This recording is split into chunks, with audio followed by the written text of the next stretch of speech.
हम्म।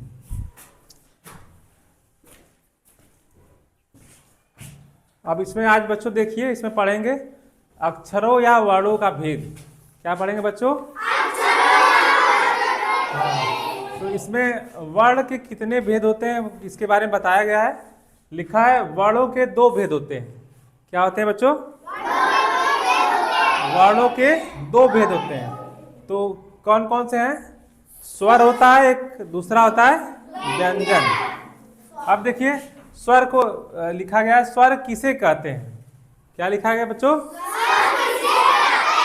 हाँ, तो लिखेंगे स्वर जो वर्ण या अक्षर बिना दूसरे वर्ण की सहायता के बोला जाए उसे स्वर कहते हैं। ठीक है। और जैसे हिंदी भाषा में क्या है, 11 स्वर होते हैं। कितने स्वर होते हैं? 11 स्वर होते हैं। तो जैसे क्या हो गया, अ हो गया, आ हो गया, ई, बड़ी, छोटा ऊ, बड़ा ऊ, री, ए, आए, ओ, औ, इतने होते हैं। और अंग और अ जो होते हैं उसको अयोगवाह स्वर कहते हैं। क्या बोलते हैं? हाँ, तो इसको स्वर में अलग रखा गया है। ठीक है। 11 वो हो गए, 2 ये हो गए, है ना। लेकिन इसको स्वर में नहीं रख करके इसको अलग रख दिया गया है। समझ में आ रहा है? अब देखिए अयोगवाह स्वर में क्या होता है, जो स्वतंत्र रूप से उच्चारित नहीं होते हैं। जो स्वतंत्र का मतलब वो अलग से उच्चारित नहीं होते हैं, वो किसी के साथ लग के उच्चारित होते हैं, बल्कि अन्य स्वरों या व्यंजनों के साथ मिलकर उच्चारित होते हैं। ठीक है। ये जो स्वर या व्यंजन के साथ मिल करके उच्चारित होते हैं उसको हम क्या कहेंगे? अयोगवाह स्वर कहते हैं। क्या कहेंगे बच्चों? अब जैसे यहाँ पे लिखा है, उदाहरण में होता है जो अयोगवाह स्वर 4 प्रकार के होते हैं, है ना। एक लिखा है अनुस्वार।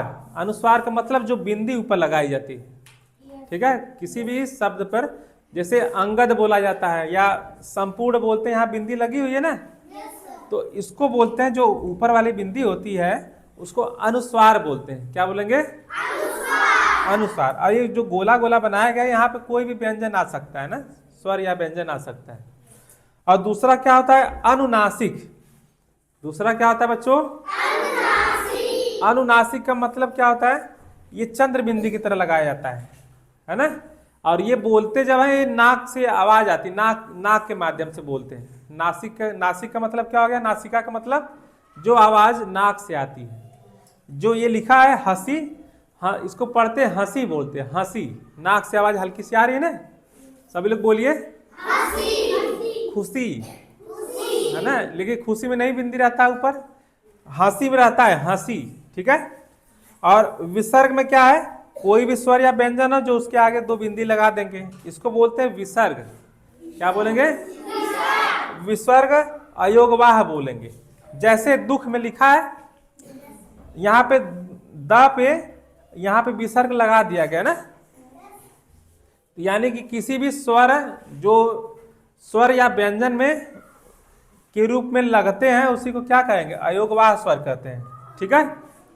ये अकेले इसको कहीं लगाएंगे तो उसकी कोई मतलब नहीं रहेगा। जब भी लगाएंगे या तो स्वर के साथ लगाएंगे या व्यंजन के साथ लगाएंगे। किसको लगाएंगे? अयोगवाह स्वर को।